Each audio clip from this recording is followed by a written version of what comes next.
Hello and welcome back, guys. It's me again, and welcome back to Joshua's Object Camp. I am your co-host, Woody, and this is your host, Ken. Would you like to say hello to the viewers? Hello. Okay, I will confess, this is our second take of this, and he sounds different already than in the first take. Yay for actually gaining new material in between takes. At any rate, welcome to episode 23, part 3, all tied up. Well, I'm not sure what that name could mean in this particular instance because, all tied up. We have a tie. Yeah. Like between two contestants. I'm not sure what else it could mean. Oh!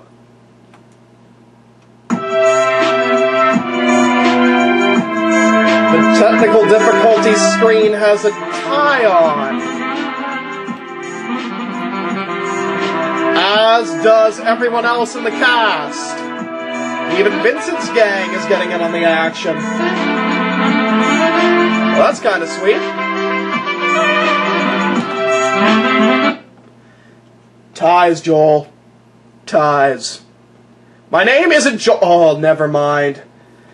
One episode with him, I'll tell you, he's knowledgeable, and the next, he's back to his questionably mindscaped self. Well, we can't live with him, but we can't live without him either. His contributions are valuable. Well, at any rate, this episode is all about ties, and you'll see more of them in this episode's Confessionals. Maybe. No promises. I'm not promising anything.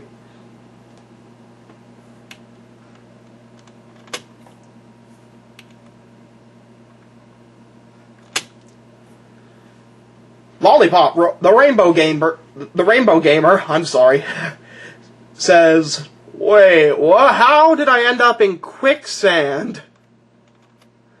Top hat? X-ray? Help!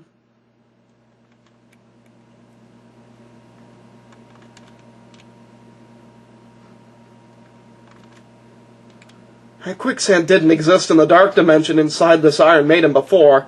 This is stupid. Stupid? Far from it. Allow me to explain.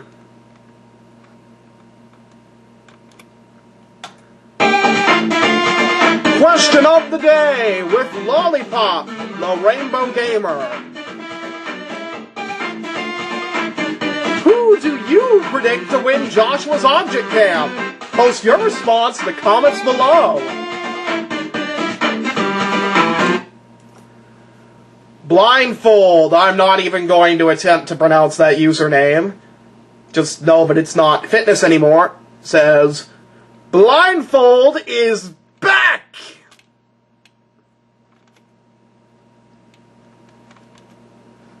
Nanovirus released. Bye! Wait, Blindfold, can you...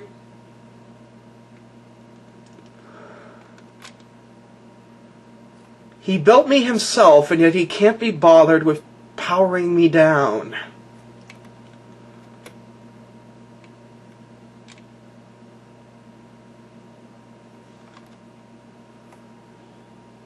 Orange 00B says, hooray! I finally get to show off my skills in this camp for the first time in what feels like forever. Now, how on earth am I supposed to create a ghost? Mere moments later. Aha! This should be perfect for ghost finding. And now, Orange's words of wisdom with Orange 00B. Today's words of wisdom: the path to victory is painful, but suffer now and live the rest of your life as a champion.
others. As you are no doubt aware, we are gathered here for the time being to resolve the tie between Orange and Mona Lisa as a result of the last challenge. Well, yeah, that is one of the things we're here to do, among other things. At any rate, I'm pretty sure you're all aware of what's at stake here. The winner of this tiebreaker challenge will proceed directly to the final two, while the other will be put up for elimination along with Brighton. Now, as much as we'd like to have all three of you in the finale, unfortunately, there's only room for two. With the formalities concluded, let's get started. Up first is the entry of Orange, 00B. You want an electric ice-type ghost? That's an odd request, but I can provide you with what you want, Orange declared as he hopped on his flying carpet. Searching the ground below with his binoculars, Orange wondered how he was supposed to find a ghost, especially since they didn't exist. Then, Orange suddenly felt very hungry, so he reached out to grab a bite from his chocolate bar that he brought with him. But because he was using his feet, he accidentally kicked the chocolate bar off the flying carpet. "Oh, shoot me sideways!" Orange yelled as his snack fell into a snowy forest. Orange hastily maneuvered the flying carpet down to the chocolate bar and caught it before it landed on the ground. Feeling proud of himself, Orange devoured the entire chocolate bar in one bite. He was about to head back up to the sky when he suddenly felt the strong presence of magic behind him. Orange felt this because he's a magic master, which is pretty much a necessity for him, considering his high rank in the Magic University. Orange turned around and came face to face with Say.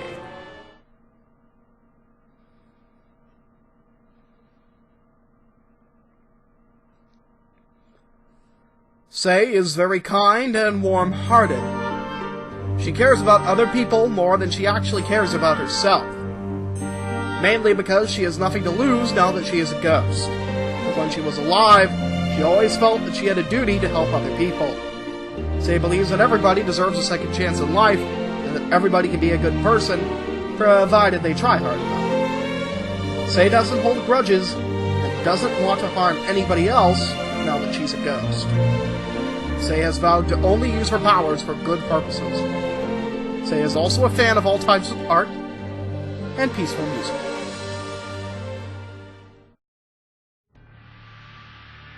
"300 years ago, there lived 10 colonies on separate countries in the world. Objects lived on 9 of these colonies, and humans lived on the other one. The colonies didn't always get along with one another, but there was mostly peace in the world until the Great War happened. The colony known as the Wings was the most feared colony. They created and hoarded powerful weapons, which also had magical abilities. Their leader was crazy. He believed the Wings were superior to everyone else. So, he wanted to exterminate everybody on the other colonies, so only the Wings would remain. The Wings invaded the human colony first, because they were the biggest threat due to their strength and size.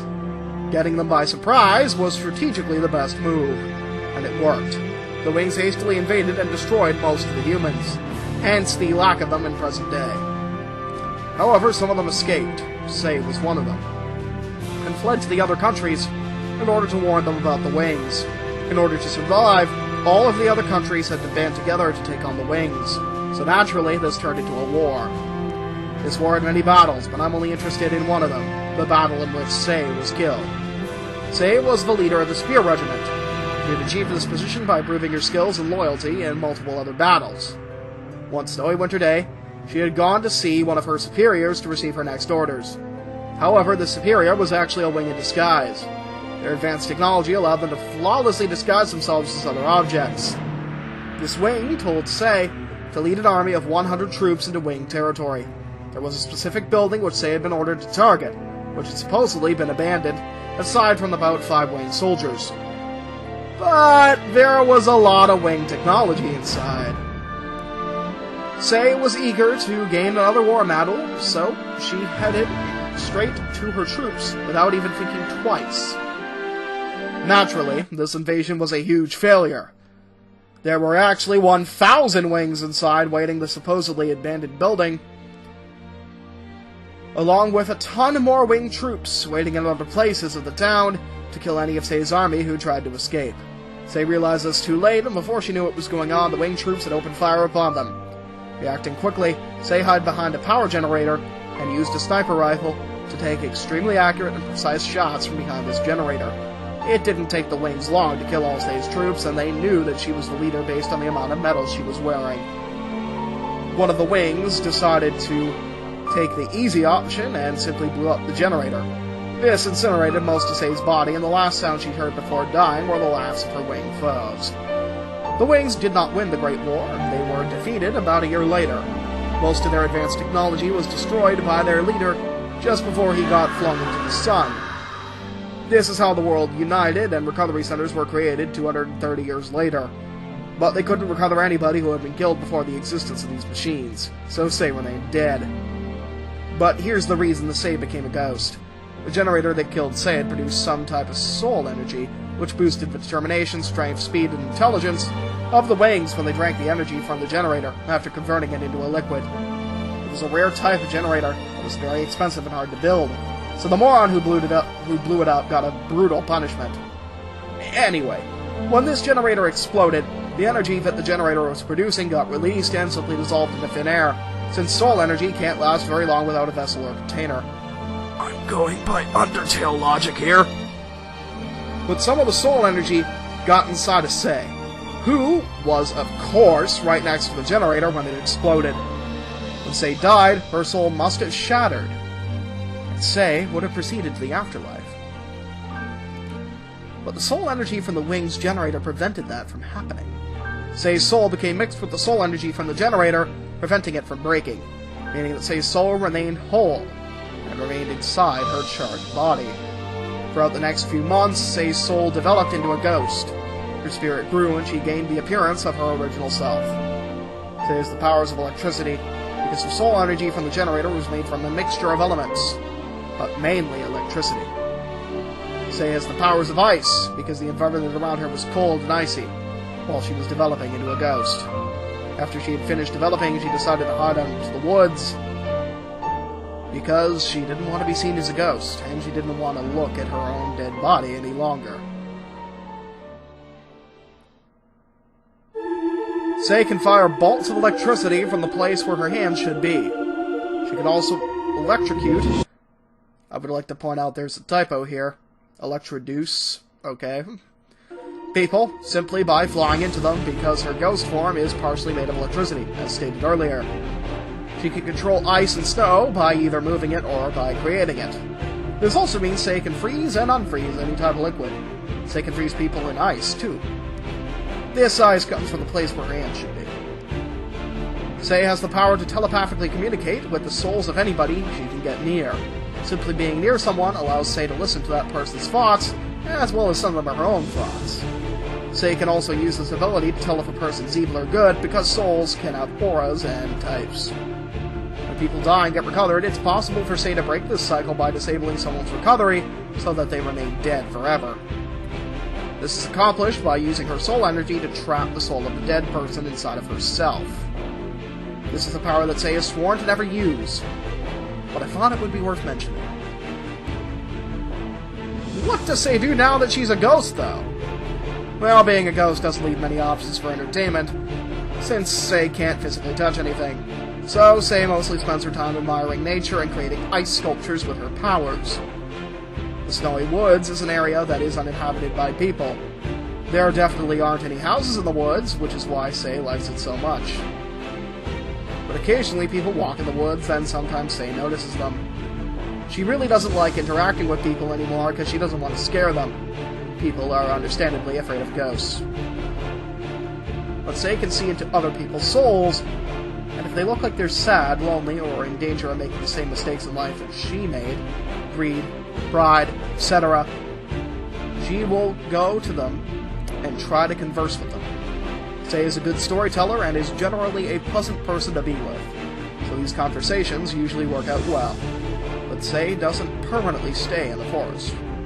Sometimes at the dead of night, she may head into the nearby city, which sometimes has crime going on. This includes robberies, theft, and drug dealings, all of which Sei helps prevent by freezing evildoers in ice.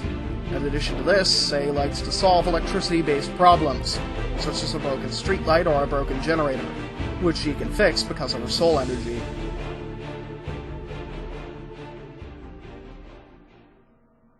Sei is wearing a vest and a bracelet because they're a part of her ghost form. When Sei was alive, she wore a bracelet just like that all the time, because it belonged to her mother, who died when Sei was only 7. While Sei's soul was growing into a ghost, the emotional attachment to the bracelet was so strong that a replica of it formed on her arm. As for the vest, Sei was determined to wear at least one item of clothing that is socially desirable according to the nature of humans. And this concludes Orange's entry. Oh my... Ooh, boy.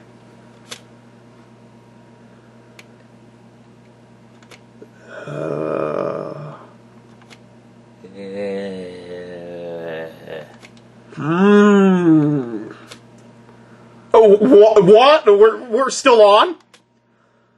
Right. On to Mona Lisa's entry.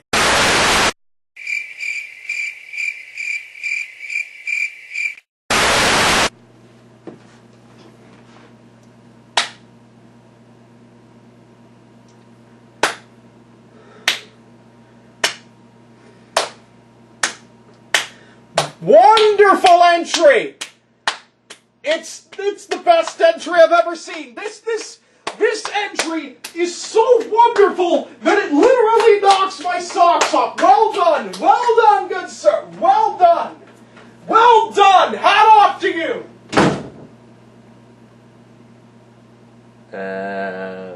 Woody? Okay, fine. Find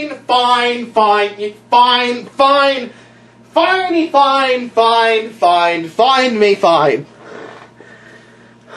I'll come back and do the rest of the episode. Well, that's just unfortunate. Vote for either Mona Lisa or the HMHS Britannic to be eliminated. And just a friendly neighborhood reminder... This is your last chance to actually vote on something in the camp. After that, it's all challenge. Voting ends, as always, whenever we say it ends. Thanks for watching. Please like, comment, and subscribe.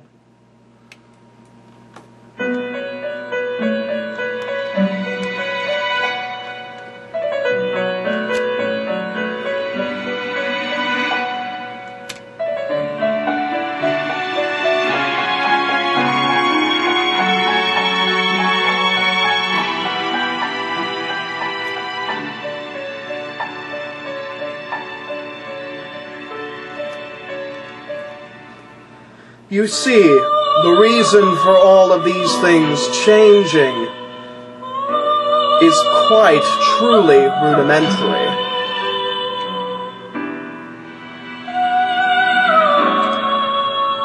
You are within but a dream at the moment, for you are actually asleep in your stateroom on the Britannic.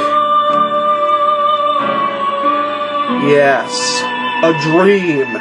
Where things can be reshaped and changed a limitless amount of ways, limited only by one's own mind.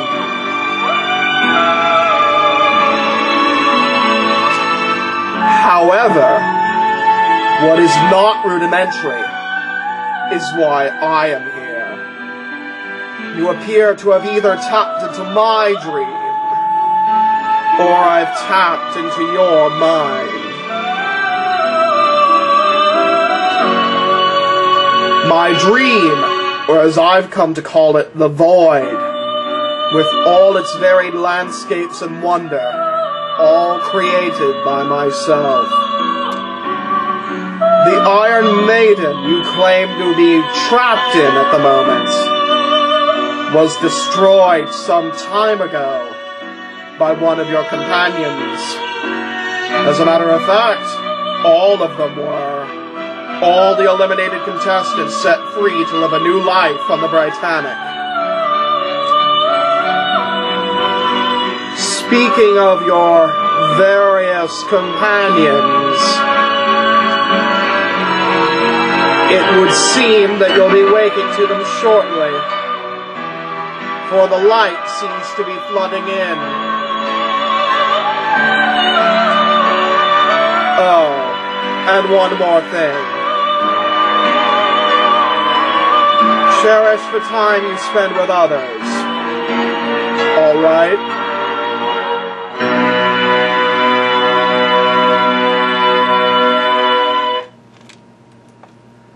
Quite some time later.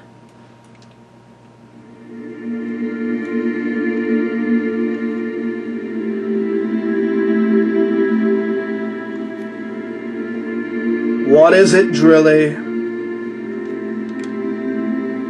I just wanted to ask you. Why are you looking at that statue?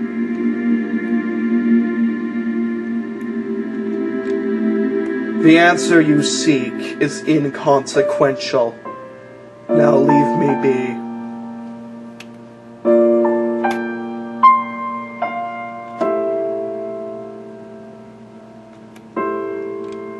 Inconsequential. Far from it.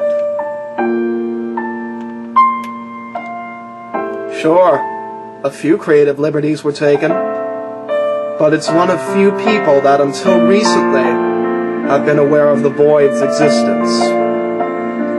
My void.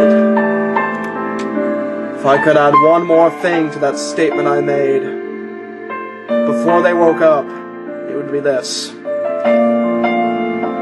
Cherish your time with others, alright? Do it for my sake.